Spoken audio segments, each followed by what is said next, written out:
Bismillahirrahmanirrahim. Elhamdülillah ve salatu ve selamu ala Rasulillah. Ulu jaratkan Allah subhanahu wa ta'alaga çeksiz maqtolor bolsun. Süyüktü Peygamberimiz sallallahu aleyhi ve sellemga salavatlar jana salamlar bolsun.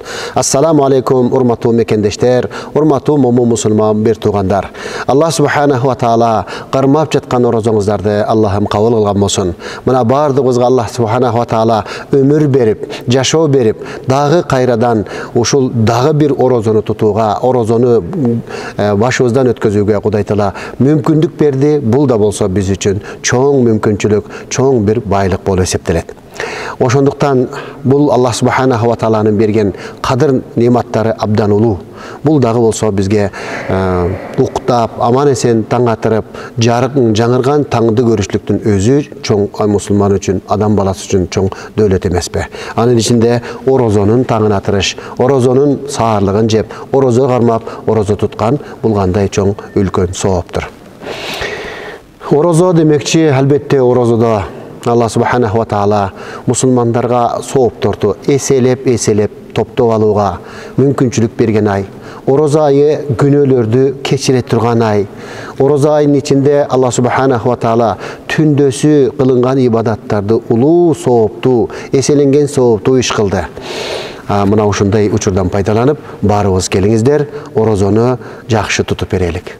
Orozo tutu degen bul жөн эле тамак ашты жебей коюп, ачкалыкты сезүү эле эмес. Бул жаман сөздөрдөн, телевизди гыйбаттан, адамдардын көңүлүн оорутуудан, сөгүнүүдөн, сагынуудан, же болбосо гыйбат кылуудан, ушуга окшогон жаман сөздөрдү айтуудан сактануу бул дагы орозо болуп эсептелет. Кимдир бирөө орозо кармаса, бирок ал тилин тыйбаса, адамдардын көңүлүн оорута турган болсо, же бирөөлөрдү гыйбаттап ушактай турган болсо, мунун орозосунан пайда жок дейт. Албетте орозонун парзын аткарды деши мүмкүн, бирок көптөгөн сооптордон кургалат. Мына ошондуктан орозо учурунда кимдир бирөө сиз менен урушса, талашса, сиз ага эмне дейсиз? Инне саимун. Пайгамбарыбыздын насааты урушкан адамга коюңуз, мен сиз менен араздашпайм, урушпайм, талашпайм, мен орозодармын деп урушту токтотууга аракет кылыңыз деп айтылат. Allah subhanahu wa ta'ala ушул күндөрдө кармаган орозолорубузду, берген кайыр садакабаттуу иштерибизди, сооптуу иштерибизди Алла өзү кабыл кылган болсун. Peygamberimiz sallallahu aleyhi ve sellem Ramazan'ın gelişi menen Ramazan'ın içindeki soğuptu işlerde ümmetine bayandap bergen. Elbette bunday soğuptu işler orozonu tutuğa, orozonu kemtiksiz tutuğa, jana orozodogo bolgon kıyçılıktardı jeң ötүүгө öbөлgө bolot dep oyloybuz. Oşondoy bir hadislerden birin Hazreti Salman radıyallahu ta'ala anhu munda kılıp bayandaydı. Hatabana Rasulullah sallallahu aleyhi ve sellem. Bizdin süyüktü Peygamberimiz sallallahu aleyhi ve sellem Şaban aylarının akırı bolçu. Bizge abdan jetkilиктүү kutba okudu, kayrılуу jasadı. Al kutbasında al mınday dep aytты. Ya eyyuhan nas, o adamlar dep kayrıldı. Bilesizler sizlerin üstünüzdörgө abdan berekeli bolgon Ramazan ayı girip gele jatat. Bul berekeli ay. Al aydın içinde bir tündü Kuday Taala sırgılıp katkan. Leylatun hayrun min alfi şehrin. Al gündün oşol tündösü jasalgan ibadat 1000 aylık ibadattan jakşıraktır. Şahrun ja'alallahu siyamehu faridatan. Allah Taala bul aydın orozosun parz kıldı. Demek bardık delegey tegiz mümkünçülüğü gelip turgan adamdardın bardığına orozo parz bolot. Onu munu şıltoolop orozo karmabay koygonduk günөө bolup esептелет. Oşonduktan el menen koşo Ramazandын şan şökötü menen demi menen el menen aralaşıp orozonu karmaganga hareket kılış gerek. Elbette oorup atkан insandarga şariatımız ruhsat bergen. Başka gündörde, orusu ayıkkan gündörde karmap bersin dep. Bирок orozo karmap ketkenge küçü jetip tursa, orozo karmagan eң jakşı bolot. Oşonduktan bul parz orozo, bunu karmabay koygonduk menen kutulup ketpeyt. Karmabay koygon orozolorу moynunda karız bolup toptola beret. Bir gün mes bir gün bunun bardığın tutup armap berip qarızdan qutuluğa toora kelet. Oşonduktan orozoda şıltoolobостон, gündү şıltoolobостон, işti şıltoolobостон, же болбосо дагы бир ар нерсени шылтоо кылбастан али кудураты жеткен ар бир мусулман balasına bul parz bola septelet. Qiyamu leylihi tatawuan alemi Ramazandın tündörün Kuday Taala ıhtiyardu nafil retinde turup ibadat kıla turgan tüngü aylandı. Men takarrava fihi bi hislatin gim Ramazan ayının tündöründe nafil ibadatlar menen Kuday Taalaga jakınday turgan bolsa, жалынып жалбарса, сыйынса, ибадат кылып, Курандарды окуп, зикирлерди айтып, тоболорду келтирип, мына ушундай ибадаттар менен алек болсо, кана каман адда фаризатан фи ма сиваху. Анда ал кишинин мындай ибадаттары парз амалдарын аткарганчалык соопторго ээ болот. Рамазан эмес күндөрүндө 2 рекет намаз окусаңыз, Allah Taala bir soğuk berse, Ramazan tündölöründe, gündöründe namaz okusanız, parız namaz okugandan soğuğuna jetesiz. Alemi parız namazlarda okusanız, parız ibadatlarda kılsanız, 70 parızdın soğuğuna baravar soğup alasız. Mına uşunda Ramazan'ın özgöçölügü turat. Kelin urmattуу musulman bir tuğan, Ramazan'dı süyünü menen gütüp alalı.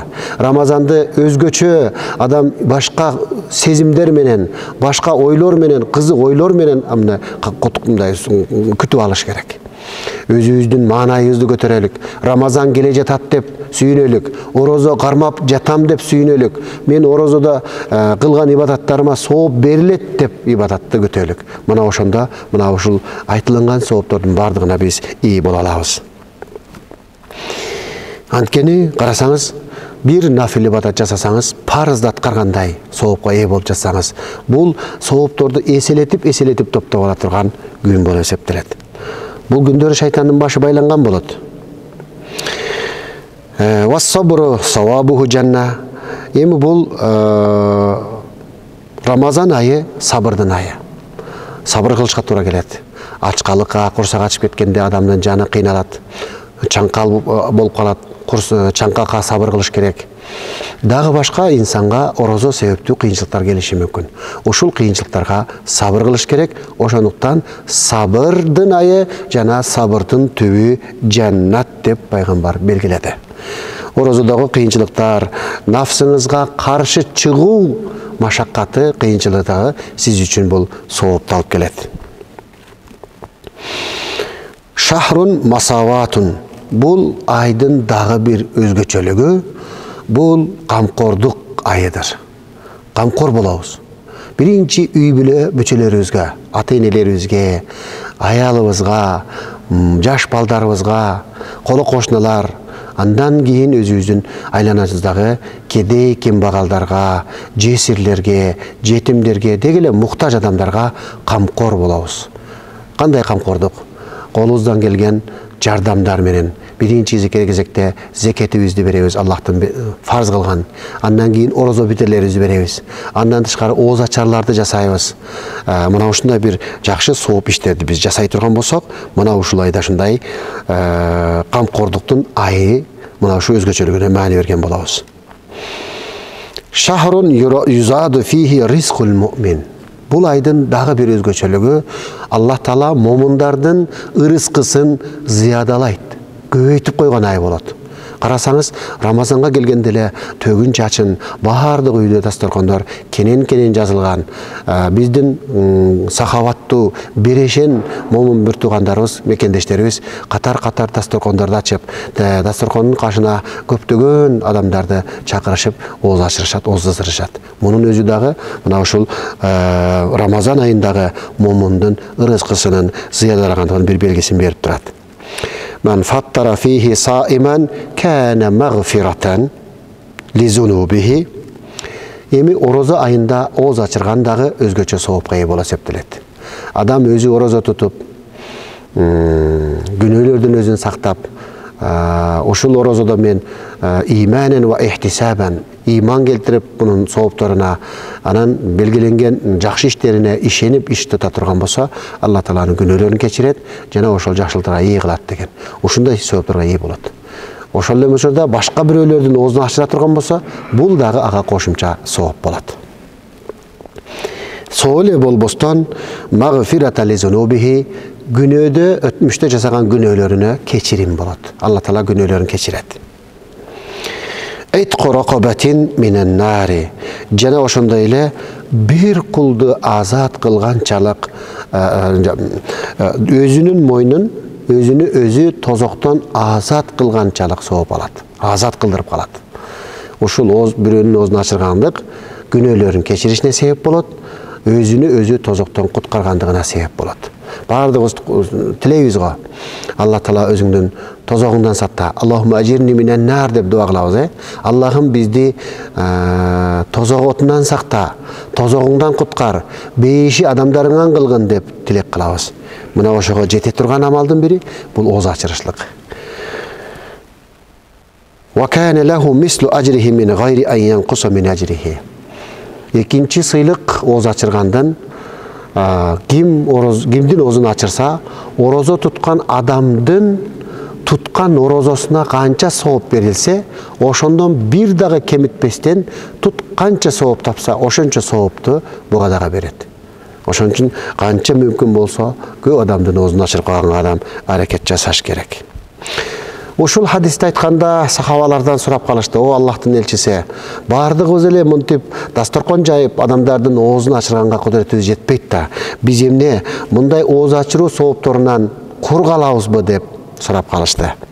Oşonda süyüktü Peygamber sallallahu aleyhi ve sellem aytты.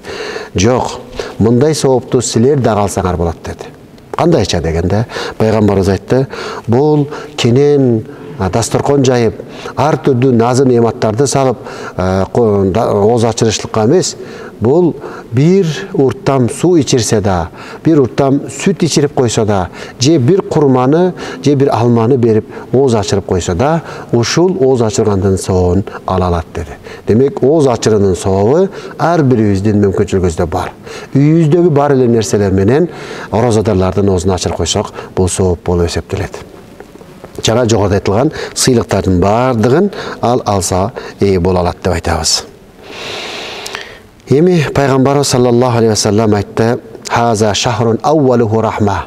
Бул айдын башталыш күндөрү бул Аллах Тааланын рахматы. Бардыгы Аллахтын рахматына, райымына бөлөнүшөт демеле мемирешип. Аусатуху магфира. Ал эми орозонун ортодогу 10 күндүгү Аллах Тааланын кечирим күндөрү, күнөөлөрдү кечирип баштайт. O ahiruhu itqum minan nar. Akırkı 10 gündük girgende emi tozoqo mildetli olup kalgandardı tozoktan boşotu gündörü baştalat. Mına uşunu insan meyesine tüyüp alıp gündügö sanap Kuday kalasa Allah'tın rayımında jürüp atabız. Allah'tın keçirimine girip atabız. Allah'tın azat kılı gündörüne girdik dep oşol gündörde uşuğa jaraşa dualarda kılıp mınanday kılıp kalışыбыз gerek. Men haffafa an mamlukihi. Emi uşul orozonu eske alуу menen kol alında işlep жаткан işçilerge işin жеңилдетип кое турган болсо, oşol işin жеңилдетип койгон iş берүүчүгө Allah subhanahu wa taala özgöçө sыйлык belgilegen. Ataqa minen nari gafara lehu. Anın gülölörün keçiret. Jana oşol insandын moynun tozoktan azat kılat deyt.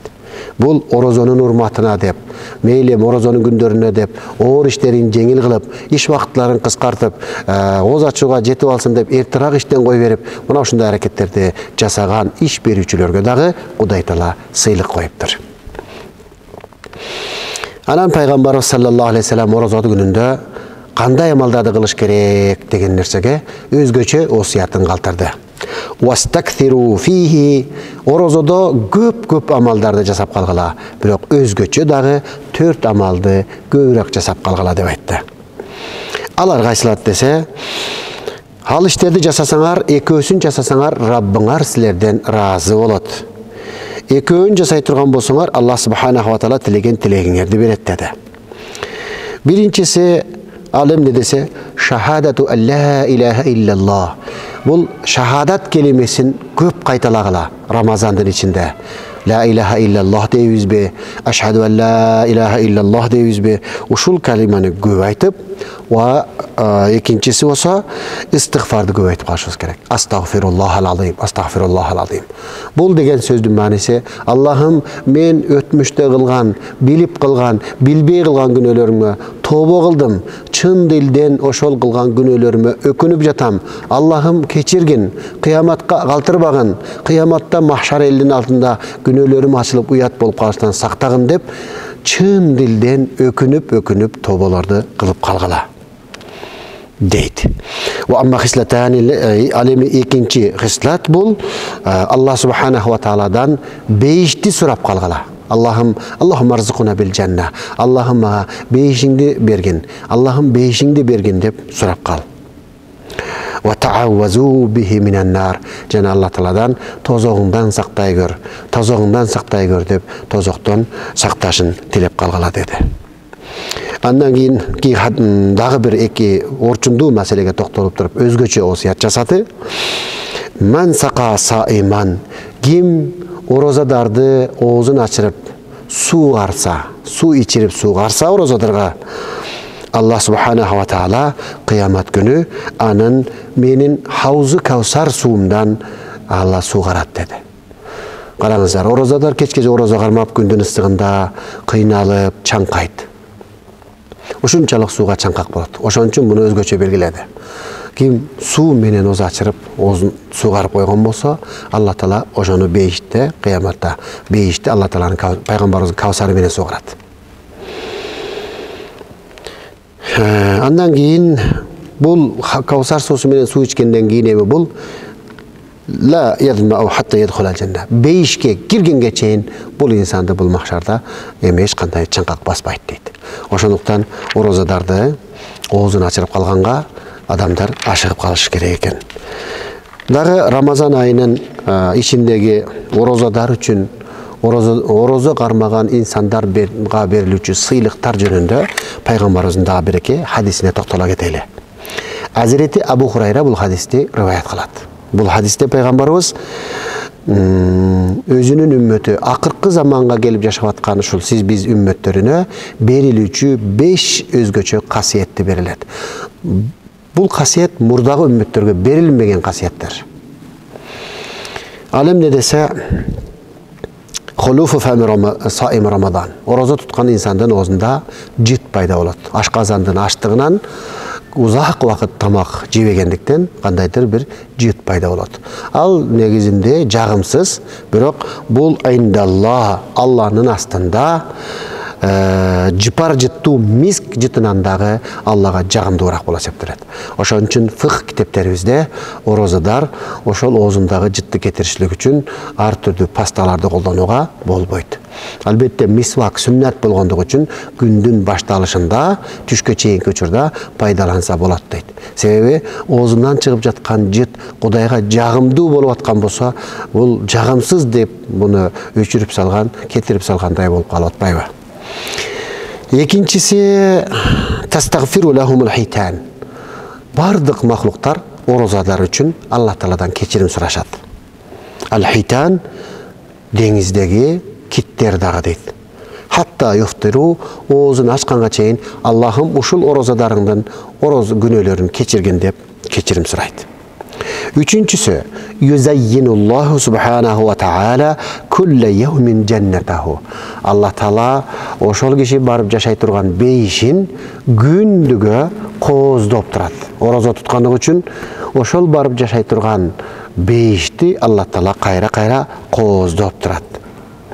Thumma yaqul andan keyin Allah Taala aytat yushiku ibadi salihun menin salih Allah Taala'ga moyun sunuuçu pendelerim aşıgıp jatışat, şaşılıp jatışat. Ayılqı özdөрүнүн üstündögi kıyınçılıktardı ırgıta salıp maga gelip joluguga men kozdop koygon beyişke baruga aşıgıp jatışat dep parıştalarga sıymıktanуу menен aytatken. Bul kıslat murdağı, bul belek murdağı hiçbir qoğumga berilbegen belek bola septilet. Oşon üçün oroza tutup jatkanыңızda, kıynalganыңızda, tutkunuz gelbey jatkan mezgilde, jalkolуңуз kalmap atkan mezgilde mına uşul Allah Taala'nın belegini esteňiz. Allah siz üçün oroza tuttu menin kulum dep sizge Allah Taala beyişten orduңuzdu dayındap, siz barıp jaşay turgan bölmelerde, siz barıp jaşay turgan jerleriňizde kozdap jatat. Bunu Katar'daki biri emez, jaratkan Allah Taala kozdap jatat. Şunu bir elestetip görüңүз özüңүzgө. Kanday sonun. Sizdi biri oğuz aşağı çakırsa, Канчалык жасанып барасыз. Сизди күткөн конок ээси коноктор келет деп, шаштысы кетип, үйлөрүн кооздоочу нерселерди илип, канчалык сизди күтөт. Бирок сизди андан дагы артыгыраак Аллах субханаху ва таала бейишин сиз үчүн кооздоп жатканын элестетсеңиз, сиз үчүн орозо кармаштык эч кандай кыйынчылыкты жаратпай калат.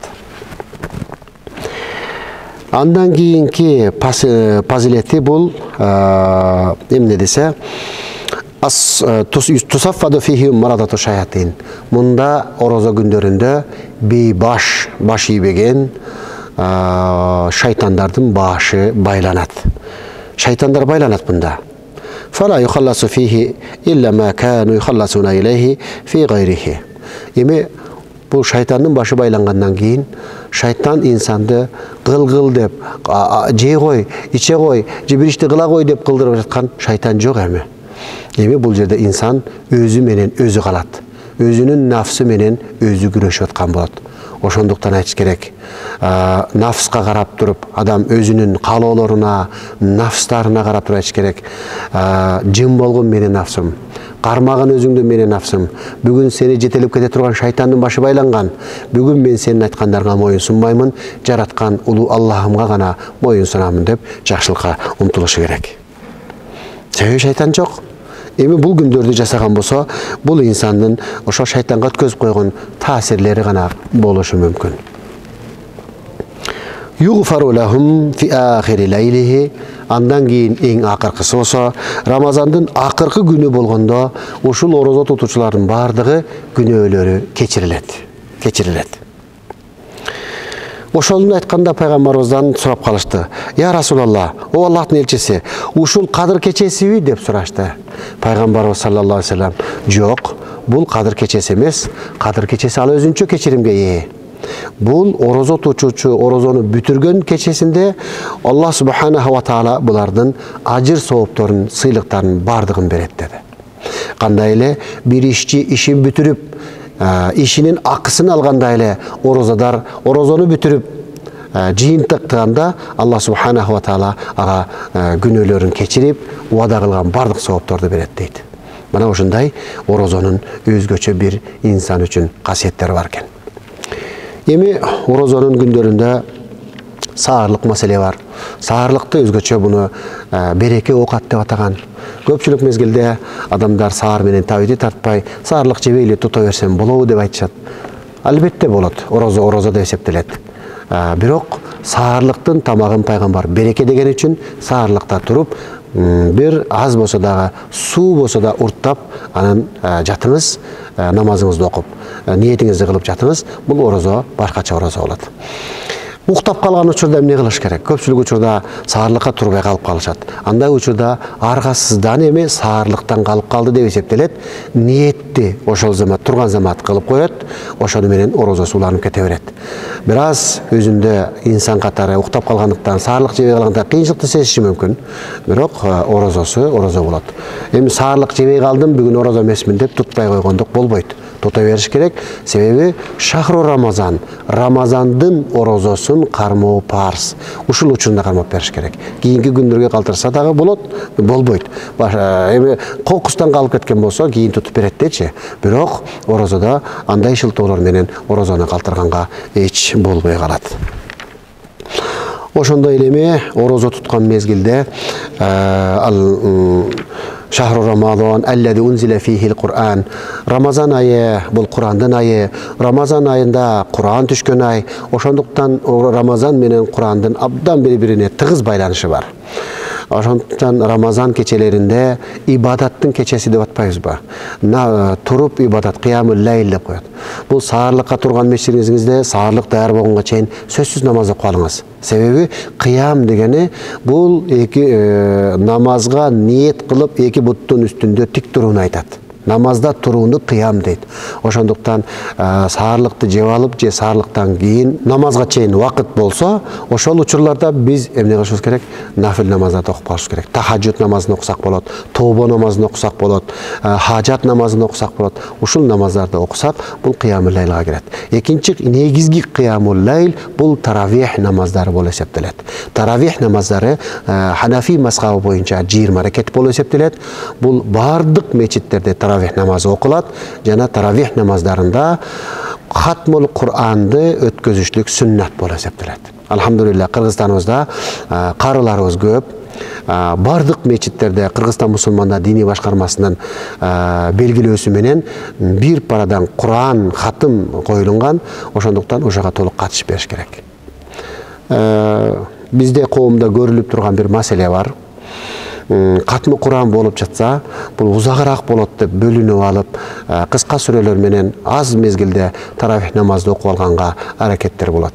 Бул бир жалкоолуктун түрү, мындай кылбаш керек. Рамазандын түнүн ибадатта өткөзүшлүктүн эң кооз, эң керек мезгили ушул болуп эсептелет. Ошондуктан таравих намазына бардыгыбыз турушубуз керек. Көп убакыт албайт, көп болсо 1 саат, 1,5 сааттын ичинде бир пара Кур'ан катым болот. Бул сүннат болуп эсептелет. Кур'ани Каримде Рамазанда толук бир сыйра өзү окуп чыгып, экинчи бул таравих намаздарында окуп алса, бул абдан чоң соопталган болот. Андыктен пайгамбарыбыз Хазирети Жабраил менен биргеликте Рамазанда отуруп алышып, Кур'анды бири-бирине окуп берет эле. Бири биринчи окуп берип, аны окуп, экинчиси буга окуп берип, ошентип Кур'ани Каримди хатым кылат эле. Андан кийин ошол Рамазандын түндөрүндө таравих намаздарын окуу сүннөт болуп белгиленди. Анын ичинде хатмул Кур'анды дагы баштан аяк окуп түгөтүүнү дагы сүннөт катары белгиленген. Ошондо бул нерсеге биз адат кылышыбыз керек, аракет кылышыбыз керек. Бул абдан чоң сооп болот. Ар бир окулган тамгасына бирден сооп. Анан пайгамбарыбыз айтты: ким алиф лам мим деп окуса, буга 1 эмес, 10 сооп берилет. Ар бирине 10 сооптон бергенде 3 тамга окугандыгы үчүн 30 сооп берилип жатат. Эми сиз Кур'ани Каримде толук окуп бүтсөңүз, канча тамга окудуңуз, канча сооп алдыңыз? Аны хатмул Кур'анда окуп уксаңыз, канча сооп алдыңыз? Сооп деген нерсе мына ушинтип чогулат. Анан ушул Рамазандын таравих намаздарын окугандан кийин эртең мененки тахажжудтарды калтырбаганга аракет кылсак кыямул лайл кылган болот. Бирок ушундай кыламын деп көпчүлүктө багымдат намазын каза кылып койбош керек, уктап калып. Ар бирин өз учурунда толук окуганга аракет кылыш керек. Сүйүктүү пайгамбар саллаллаху алейхи вассаламдын дагы бир хадисинде айтат: "Саласун ла турадду да'ватухум." 3 киши бар, алардын дуалары эч качан артка кайтарылбайт. Ас-саим, биринчиси оразадар. Оразадардын дуасы кайтарылбайт. Ошон үчүн оразада көп дуа кылып калыңыздар. Өзүбүздүн муктаждыктарыбыз үчүн, мамлекетибиз үчүн, эли журт үчүн эмне дуа десек, бардыгын кылсак болот. Биз бирөөлөргө дуа кылдырабыз, бирок өзүбүз дагы дуа кылышыбыз керек. Дуа кылганды үйрөнүшүбүз керек. Дуа бул ибадат бул. Ад-дуау муххул ибадат. Ибадаттын магызы, сыйынуунун магызы бул ибадат деп айтты пайгамбарыбыз. Ошондуктан өзүбүз дагы дуа кылганды үйрөнүшүбүз керек. Пайгамбарыбыздан маснун дуалар бар. Жакшы дуалар бар. Ушул маснун дуалар, сүннөт дуалар деген китепчелерди алып, мына ушуларды окуп дуа кылсак болот. Ал-имамул адил, экинчиси адилеттүү башкаруучу, башчы. Бул дагы дуасы кабыл болот дейт. Ва да'ватул мазлум, үчүнчүсү мазлумдун дуасы кабыл. Зулум чеккен адамдын дуасы кабыл. Ярфаухаллаху фауқал гамам. Бул мазлум кордук көргөн адамдын дуасын Алла Таала асмандардын үстүнө, булуттардын үстүнө көтөрүп кетет. Ва яфтахул абвабус сама, ага асмандардын эшиги токтоосуз ачылат. Ва якулу раббул иззати ва жалал. Аллах субханаху ва таала өзүнүн улуулугуна касам ичип туруп айтат: ла ансураннака валау ба'да хин. Мен сага сөзсүз жардам берем. Азыр да же болбосо бир аздан кийин, бир мезгилден кийин болсо да сенин сөзсүз дуаңды кабыл алып, мен сага жардам берем дейт. Ошондуктан залымдар мазлумдун дуасынан коркуш керек. Залым деген эмне деген десе, кимдир бирөөнүн акысына акысыз кирүү, кол салуу, абийирин төгүү, мал мүлкүн тартып алуу, намысын тебелүү, мына ошого окшогон нерселер бул залымдык болуп эсептелет. Мындай нерседен Кудай Таала сактаган болсун. Демек, ошол 3 дуасы кайтарымсыз кабыл болгондордун ичинде мына ушулар дагы бар экен. Алла Субханаху ва Таала бардыгыбыздан ушул орозо айында кармаган орозолорубузду кабыл кылсын. Берген орозо битерлерибизди кабыл кылсын. Эселеп соогун кайтарсын. Малдуулар, зекет берүүчүлөр берген зекеттерин Алла Субханаху ва Таала кабыл кылсын деп айтабыз. Жана ошону менен биргеликте эле бүгүн биз бизге келген суроолорго кесек берүүгө өтсөк. Рамазан айында кош бойлуулар орозо тутса болобу дейт. Урматтуу замандаштар, ислам дини жеңил жана юсрун жеңил. Баширу ва ла тунаффиру, яссиру ва ла туассиру деген пайгамбарыбыз хадиси дагы бар. Дин тууралуу куш кабарларды угузгыла, адамдарды коркутуп, нафратты жиркентип, артка кайтырып чегинтпегиле. Жеңилдеткиле, анан оор кылып көрсөтпөгүлө деген. Ошондуктан жеңил бул жерде ислам дини кош бойлуу аялдын абалын эске алуу менен, ошондой эле бала эмизип жаткан аялдын абалын эске алуу менен жеңилдик кылып берген дагы. Орозо бул күндөрдө орозосун токтотуп турса болот, бирок башка күндөрдө орозосун тутуп берет. Демек, баласы эмчектен чыккандан кийин, кош бойлуу аял баласын төрөп алгандан кийин орозосун улантып берет. Буга орозонун каза болгон күнөөкөрчүлүк тартпайт, каффара бербейт жана казасын деп отурбайт. Ошондой эле орозо айында унутуп тамактанып алса эмне кылат деген суроо экен. Албетте орозодо инсан орозодулугун таптакыр унутуп калып, кандайдыр бир нерсени жеп алган болсо, же ичип алган болсо, андан кийин эсине келген болсо, ал орозосун уланта берет, анын орозосу орозо деп уланып эсептелип кете берет. Бул таптакыр орозо экендигин унутуп калып, жеп алгандан кийин эсине келген болсо, же ошондой улап кете берет. Орозолугуну жеп атып эсине келип кеткен болсо, дароо ошол замат орозону токтотуп, оозундагы лукмаларды чыгарып салып, орозосун улантканга аракет кылат.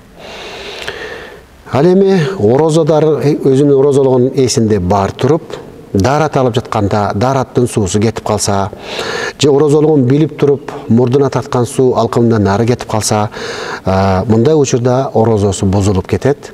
Bir gün эле тутуп берет. Бул орозону атайлап ачпагандыгы үчүн буга каффара, жандай bir günүнө 2 ай, 60 күн орозо тутат деген айыптоо коюлбайт. Bir күндө тутуп берет. Себеби ал муну атайлап ачкан жок. Орозолугун билип туруп, байкабастан ачылып кеткендиги үчүн bir күн гана каза кылып берет. Орозонун күнүндө атайлап оозун ачып алса эмне болот? Орозонун күнүндө атайлап туруп, чыдабастык кылып, орозосун ачып жиберсе, бул биринчи кезекте чоң күнөө болуп эсептелет. Мындай кылбаш керек. Орозодо биз айтпадыкпы? Шахру Рамазан, бул Рамазан айы сабырдын айы деп. Бир аз ачкачылыкка чыдап коюш керек, бир аз чаңкактыкка чыдап коюш керек. Мына ушул орозонун касиети бул. Ар бир адам ачкалыктын не экендигин жон териси менен сезсин деп Алла Таала орозону берген. Ар бир адам орозо тутуп, нафсисине каршы чыгып, Аллахтын каалоосун, буйругун аткарып, нафстын каалоолорун кечиктиргенди Аллага көрсөтүү болуп эсептелет бул. Бул жерде Алла Тааланын сыноосу бул. Инсандын эң чоң сыноосу бул курсак сыноосу болуп эсептелет. Бардыгыбыз мына жамбагабыз, курсак тойгозобуз деп жүрөбүз. Адал тамакты жеш менен санап атат Алла Таала. Алла Таала орозодо болсо bir mezgilge men üçün jebe, içpe деп сынап жатат. Мына ошондуктан ушул курсак ачып кеткенине бир аз чыдамкайлыкты көрсөтүш керек. Антип орозону чыдамсыздык менен ачып берсе, бул күнөөкөрчүлүккө жатат албетте. Эми орозону атайлап бузуп жибергендиги үчүн шарият атайын айып койгон. Анын айыбы bir күнүнө 60 күн үзгүлтүксүз орозо тутуп беришке туура келет. 60 күн, 2 ай ортосунда орозо айы келбеген мезгилде үзгүлтүксүз тутуш керек. Ортодон bir күн тутпай калса, бузулуп кетет да, кайра башынан баштайт. Мына ушундай татаал Кудай Таала жазаларды, айыптоолорду койгон. Орозо айында оозуна түтүн кирип кетсе эмне болот дейт.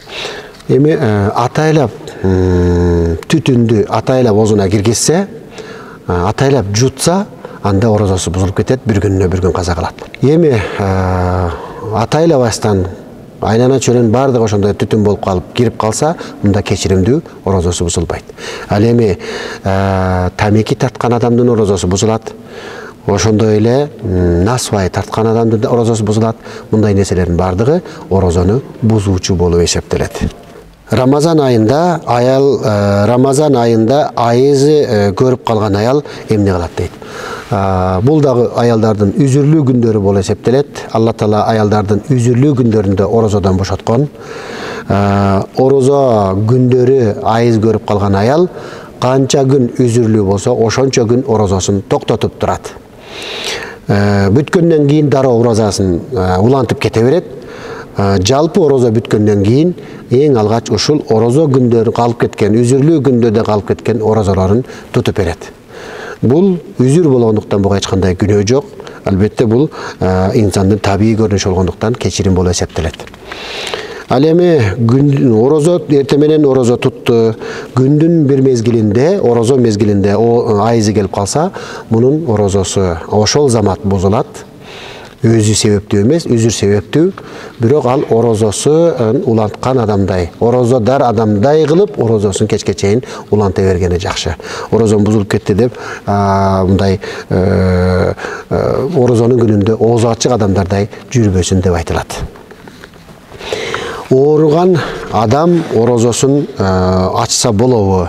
Же деги эле орозодар адамдын орозосу тууралуу баяндама берсеңиз дейт.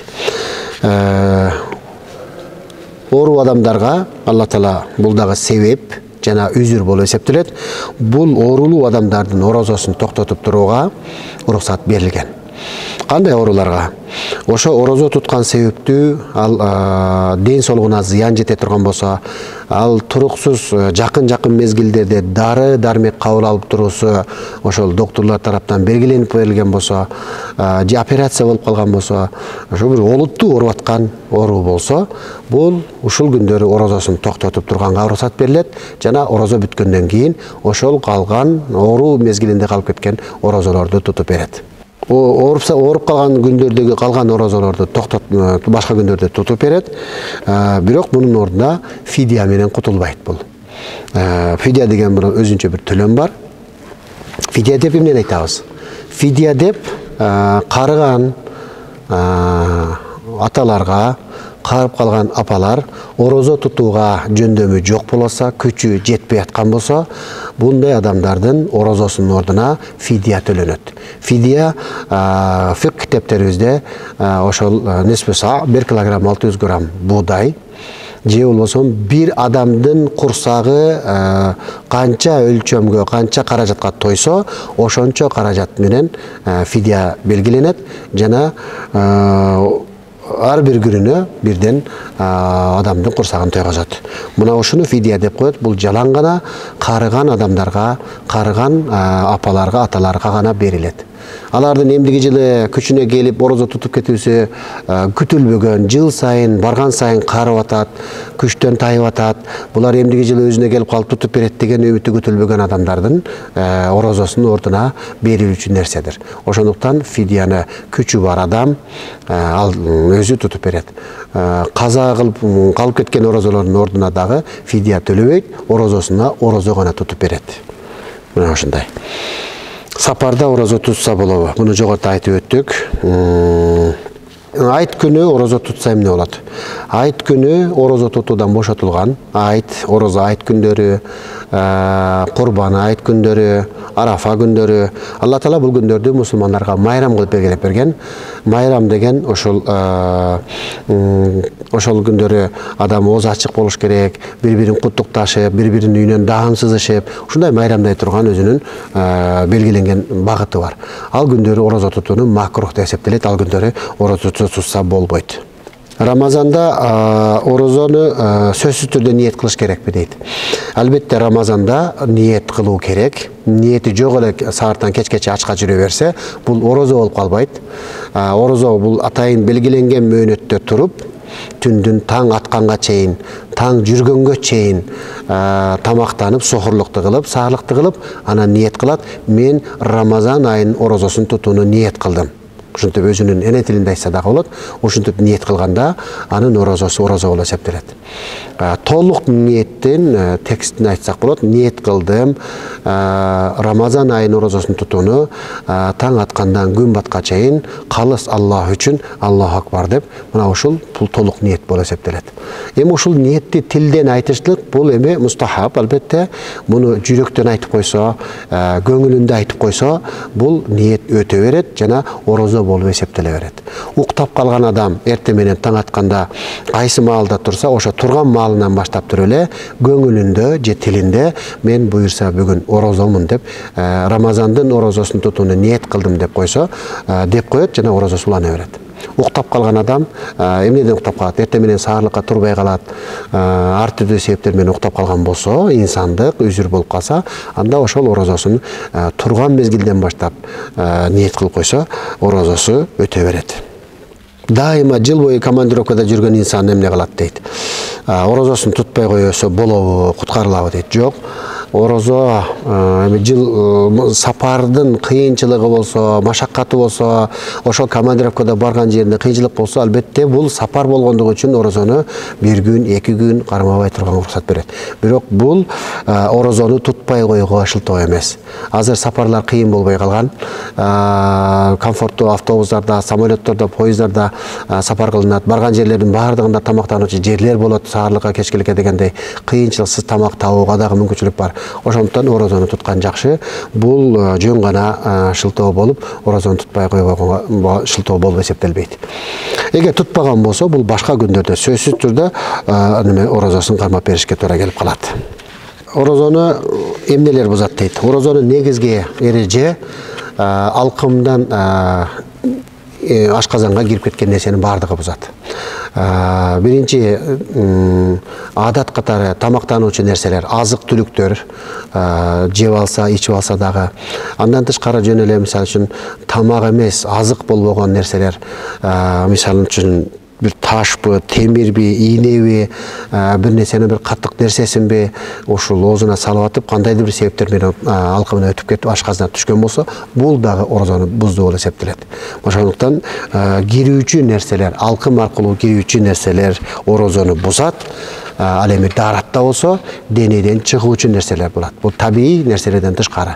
Мисалы үчүн көздүн жашы, көкүрөктүн сүтү, ооздун шилекейи, мына ошолордон башка нерсе чыгуучу нерселер бузбайт. Бирок адатта заара жолу менен келүүчү нерселер даратты бузат. Ошондой эле денеден чыккан кан, ириң, ушул нерселер дагы даратты бузуучу болуп эсептелет. Орозодо болсо, кирүүчү нерселер бузуучу болуп эсептелет. Шилекей жутса болобу дейт орозодо. Бул табигый нерсе. Адам өзүнүн шилекейин, түкүрөгүн жутса, орозо бузулбайт. Рамазанда мисвак колдонсо, орозо бузабы дейт. Рамазанда мисвак колдонсо, орозо бузбайт, орозону бузбайт. Тиш пастаны колдонууга болобу дейт. Тиш паста колдонууга жакшы эмес, бул макруh болуп эсептелет. Бирок тиш пастанын пастада даам бар. Ошол даам тамактан сызып өтүп кетсе, орозону ачып жиберет. Ошондуктан тиш паста колдонбош керек. Мисвак колдонсо, түшкө чейинки мезгилде колдонсо, Ханафи мазхабында уруксат деп айтылып келет. Балагат жашына жакындап калгандар орозо тутса болобу дейт. Албетте шариятта орозо тутуу парз болгон адамдардын катарында акыл эси жайында болгон, балагатка жеткен инсан жана оорубаган, орозону тутууга али кудурети жеткен инсандарга орозо парз болуп эсептелет. Балагат жашына жетпегендерге орозо парз эмес. Балагат жашы деп эмнени айтабыз? Балагат жашы деп эркек балдар ошол 15 жаш жакындап калган деп айтабыз. Бирок негизги адамдын табиятындагы белгилери эркек бала түшүркөп баштагандан күндөн баштап бул балагатка жетти. Намаз, орозо, шариаттын бардык өкүмдөрү буга парз болот. Кыз балдар болсо айыз көрө баштаган мезгилден баштап балагатка жетти болуп эсептелет. Ушул күндөн баштап орозо кармоосу милдеттүү болот. Эми бул жаш курак боюнча, санак боюнча айтканыбызда кимдир бирөө 12 жашында жетип калат, кимдир бирөө 13 жашында, кимдир бирөө 15 жашында жетип калышы мүмкүн. Кимдир бирөө мындан эртерээк да жетип калышы мүмкүн. Бирок негизги белгилер ушулар. Ушул белгилер келгенде орозо кармоосу парз болот.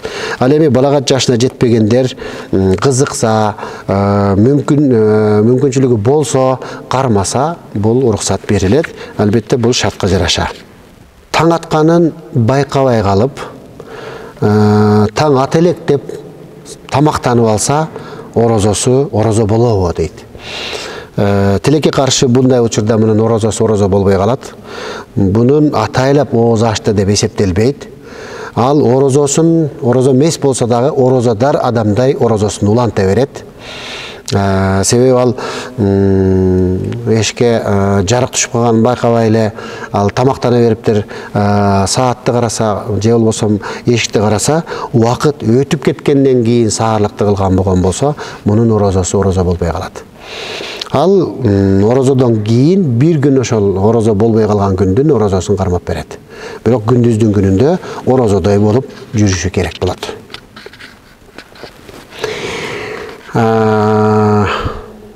Оорулуу жана мусапыр адамдын орозосу жөнүндө айтсаңыз, бул жөнүндө айттык. Кош бойлуу аялдын орозосу жөнүндө айттык. Тиштин арасында калып кеткен калдыктарды жутуп алса, орозосу бузулабы дейт. Мындай учурда тиштин арасында калып кеткен тамактын калдыктары, же болбосо меттин калдыктары адатта калып кетет. Муну жутунуп ала турган болсо, анда анын көлөмүнө каралат. Буурчактын көлөмүнөн аз болсо, байкабастан аны жутуп алган болсо, мунун орозосу сакталып калат, бузулду деп эсептелбейт. Эгер буурчак болуп, жана буурчактан андан чоңураак көлөмдөгү нерсени жутуп салса, анда орозосу бузулду деп эсептелет. Ал эми тиштин арасында калып кеткен калдыктарды оозунан чыгарып, тиш чукуш менен кайра оозуна салып туруп жутуп жибере турган болсо, анда орозосу бузулду болуп эсептелет. Ошондуктан оозду тамактангандан кийин ошол ооз жапканга чейин тиш пастаны колдонуп тазалап койсо дагы болот. Жана мисвак менен болсо дагы оозду тазалап коюп туруп, анан кийин ооз жапса, бул жакшы болот. Орозонун күнүндө жубайлар жыныстык мамилеге барып койсо, эмне болот, орозосу бузулабы дейт. Албетте бул орозону бузат. Орозонун күнүндө жемектен, ичүүдөн жана аялы менен жыныстык мамилеге барууга тыюу салынган. Бул орозонун эң негизгиси бузуучу нерселер болуп эсептелет. Ким ушундай мамилеге барып кое турган болсо, орозосу бузулду. Ошол бир күндүн өзүнүн казасын өзүнчө кармап берет, жана ошо бир күн үчүн каффара тутуп берет. Каффараны биз жана айттык. Бул бир күнүнө үзгүлтүксүз 60 күн орозо тутуп берүү болуп эсептелет. Ошондуктан орозонун күнүндө мындай нерселерден сактаныш керек. Ошон үчүн фикх мазхабта, фикх китептерибизде айтат, орозонун күнүндө жубайлар бири-биринен алыс болгону жакшы. Аялын ошондой кокусундай өзүн кармап кала ала турган болсо, анда өөп койсо, анда уруксат. Эгер өзүн кармай албай турган болсо, анда өөүшлүгү, аялды өөп коюшлук бул макрух болуп эсептелет. Алыс болгону жакшы деп эсептелет. Орозонун күнүндө тамагына чымын кирип кетсе, же жана башка нерселер кирип кетсе, эмне болот десе, мындай учурда атайлап киргизбесе, кокуста кирип кеткен болсо, бунда орозосу бузулбайт. Эми бардык нерседе эле адамдын пейилине, ниетине жараша болот. Атайлап орозонун күнүндө алкамдан бир нерсени өткөзүүгө аракет жасай турган болсо, орозосу бузулуп кетет. Саламу алейкум. Биз эртең больницадан чыгабыз. Уулумдун атын Мухаммед коем деп ниет кылып койгон элем. Эми болсо баламдын атын башка коебуз деп жатат. Эмне кылсам болот дейт. Бул ат коюуда ыктыярдуусуз, бул ата эне койсо дагы болот, чоң ата чоң энелер коюп берсе дагы болот. Ат коюудагы эң негизги нерсе туура, анан кийин мааниси жагынан туура, кийин адам чоңойгондон кийин, улгайгандан кийин өзү уялбай турган, адамдардан атын угуп уялбай турган жакшынакай ат коюп бериш керек. Мына ушул эң негизгиси милдет. Мааниси жактан бузук дегени, мисалы үчүн нааргул дей турган болсо, бул нар деген тозок, тозоктун гүлү деген маани чыгып калышы мүмкүн. Же болбосо Расулдун кулу, бул пенде Аллахтын гана кулу болот, башка нерсенин кулу болбойт. Ошондой маани жактан туура болуш керек, экинчи жактан адам өзү намыстанбай турган, тартынбай турган жакшы ат коюп берген, бул ата эненин милдети болуп эсептелет. Ассаламу алейкум. Мен ширк көп кылмай болдум дейт. Өзүм деле кылбаганга аракет кылам, бирок ошол кылган нерселерим ширк болуп калабы деп, мындай бир ойлоно берем дейт. Кудай сактасын, ширк бул эң чоң күнөө, ширктен сакташ керек. Аллах Таала ширктен башка, Аллага бирөөнү шерик кошуудан, ширк кылуудан башка бардык күнөөлөр кечирем деген. Ал эми ширкти кечирбейм деген. Ширктен алыс болушка. Ширк деген бул Алла менен барабар Кудай бар деген. Сыйынууда Алла Таалага бирөөнү шерик кылып сыйынсаң, жардам сураганда Аллага кошуп бирөөнү кошуп дагы жардамчы кылып сурасаң, мына ушундай нерселерде ширк болуп калат. Ошондуктан сыйынууда дагы, Кудай Тааладан жардам суроодо дагы, Алланы таанып билүүдө дагы бардык нерседе Алла субханаху ва тааланын жападан жалгыз деп мындай ынанабыз. Ла илаха илlalloh Мухаммад расул деп иман келтиргенбиз. Ушул иманыбызда бекем болушубуз керек. Анан экинчиси бул ширки хафи деп коет. Бул жашыруун ширк. Бул ибадатты кылып атканыбызда, сыйынып атканыбызда, ораза тутуп атканда Алла үчүн тутуп жатам, жана кимдир бирөөлөр үчүн дагы деп мындай тилин айтпаса да көңүлүнөн кимдир бирөөчүлөргө көрсөтүш үчүн ораза тутуп койсо, бул дагы бир жашыруун ширк болуп калат. Намаз окуп атканын, ораза тутуп атканын, деги эле диндин Аллах үчүн аткарылып жаткан ибадаттын бардыгын жалаң Аллага арнаш керек. Андан башка сүрөттө бул ширк болуп калат. Мындайдан дагы Кудай сактасын. Эми кээ бир учурда инсан ширк болуп калды окшойт деп өзүнү баса кыла бериши мүмкүн. Сиз расмий мечиттин молдолоруна келип, бир жакшы консультация өтүп, өзүңүздү илимиңизди кичине өркүндөтүп, суроолоруңузга жооп алып кетсеңиз болот. Ассаламу алейкум. Устаз, бизде көпчүлүгү сөгүп алып деле анан барып намаз окуй беришет. Ошол боло береби? Даарат бузулбайбы дейт. Биринчиден, сөгүнсө даарат бузулбайт. Даарат деген биз бая айтып өттүк, чыгуучу нерселер бузат. Кан, ириң, же бир шешиктеги бир ириң аралашкан суулар, же заара жолунан чыккан нерселер дааратты бузат. Анан намаздын ичинде турганда каккака атып күлүп жибериш, каткырып күлүп жибериш менен даарат бузулат. Сөгүнүү менен даарат бузулбайт. Бирок бул сөгүнө берсе болот деген сөз эмес. Сөгүнүштүк бул фахиш деп коет, уятсыз болуп эсептелет. Фахиш иштерди жасаган инсан бузуку инсан, фасык инсан деп атаган. Ошондуктан намаз окуган бир туугандарыбызга айтат элек, намаз жаман жана уяттуу нерселерден кайтарат деген динибизде сөз бар. Бул Куран Карим аяттын маанисинде. Ошондуктан сиз намазыңызга кайра караңыз. Намазыңыз сиздин мурдагы намаз окуй элек мезгилдеги мындай сөгүнүү, сагынуулар, жаман адепсиз жүрүм-турумуңуздан кайтарбай аткан болсо, намазды оңдош керек. Намазда кемчилдик бар. Намазга киргенден кийин адам мындай жаман нерселерден кайтыш керек. Жаман иштерден, жаман фелдерден, жаман сөздөрдөн кайтыш керек. Сөгүнүүдөн, сагынуудан кайтыш керек. Бүгүнкү күндөгү бул динибизди, исламды башкаларга бир жаман көрсөтүп коюп аткан көрүнүштөрдүн бири мына ушул биздин адеп аклагыбыз, жүрүм-турумубуз, өзгөчө коомдук жайлардагы өзүбүздү алып жүрүүбүздүн жоктугу болуп жатат.